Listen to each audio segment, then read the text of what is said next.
That was testing. Good evening, and thank you. I'm Samuel Jordan, Chairman of the Transit Crisis Committee of the Caucus of African American Leaders. I'm also in service to the Baltimore region as President of the Baltimore Transit Equity Coalition. The transit crisis is nationwide. Public transportation is conflicted on the basis of race and income everywhere poor people and people of color live in this nation, without exception. In tonight's meeting, the Transit Crisis Committee urges a caucus of African American leaders to take a decisive step in addressing an important matter of transit equity in the city of Annapolis. Our committee finds urgency and equity in the implementation of a fair, free public transit system in the state's capital city. In a meeting several years ago, as president of the Baltimore Transit Equity Coalition, I was introduced to a meeting of the Annapolis Transportation Board by Caucus Chairman Carl Snowden. The ensuing discussion included our support for fair, free transit systems that were establishing beachheads of transit equity in dozens of cities around the country. You may imagine the sense of progress, even celebration, with which I approach tonight's meeting. The Transit Crisis Committee is greatly encouraged by the equity focus of the work of the Annapolis Transportation Board and the chair of the Anne Arundel County Council. They have deliberated upon establishment of transit equity in concrete terms, with the availability of all routes in Annapolis Transit to all riders, fare free.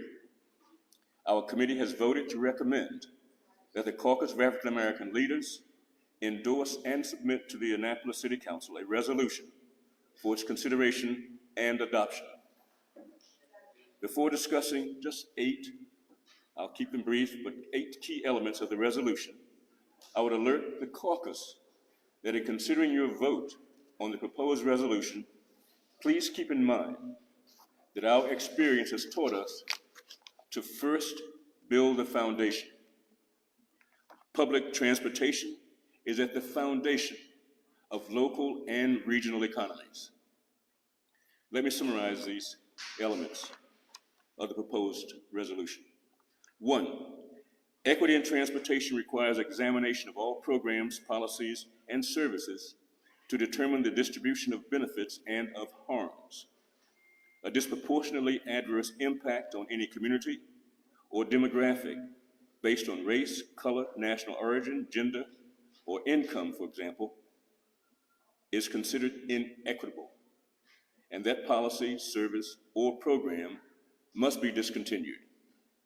2, the initiative guiding the resolution our committee is recommending for adoption is proactive. The chair of the Anne Arundel County Council and the Annapolis Transportation Board have studied the equities in public transportation and have found a readily evident inequity. Poor people and transit-reliant riders pay for transit fares at $2 a one-way ticket, while city employees and Annapolitans who have a driver's license can get parking subsidized for at least $5 a day for each privately owned car.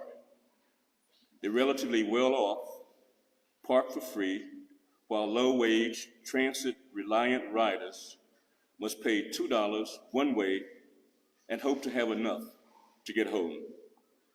3, the national trend toward fare-free transit systems is gaining support across the country. 4, with fare-free transit, another barrier to transit access is removed for a significant portion of our workforce whose income is so low that transportation costs themselves are a barrier to finding and keeping a low-wage, high-turnover job.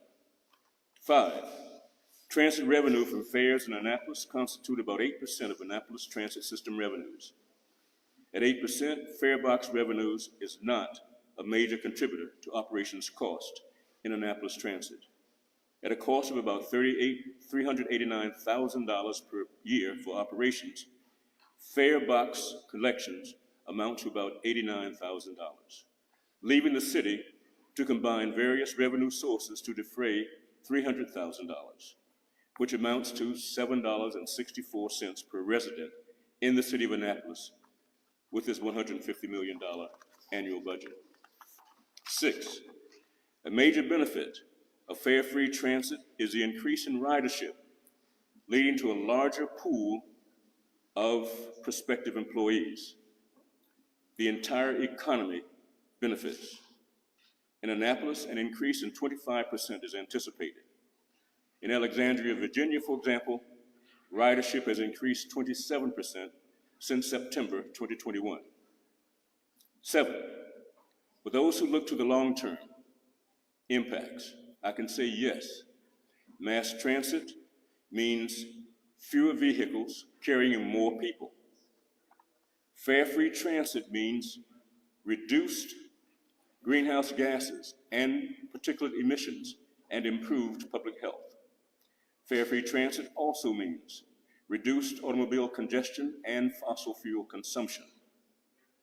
With the anticipated increase in ridership, 175 tons of carbon dioxide would not be emitted by cars each year in Annapolis. The transit equity movement is a climate change response movement and environmental protection movement. Think also of the future. 8, Anne Arundel County has already taken steps toward fare-free transit. There will be no logic to insisting that the two overlapping systems be incompatible. The interface should be seamless. And with this, the Transit Crisis Committee recommends that the Caucus of African American Leaders approve and endorse the resolution to create a fare-free transit system in Annapolis and submit to the Annapolis City Council for its consideration and adoption. Thank you very much.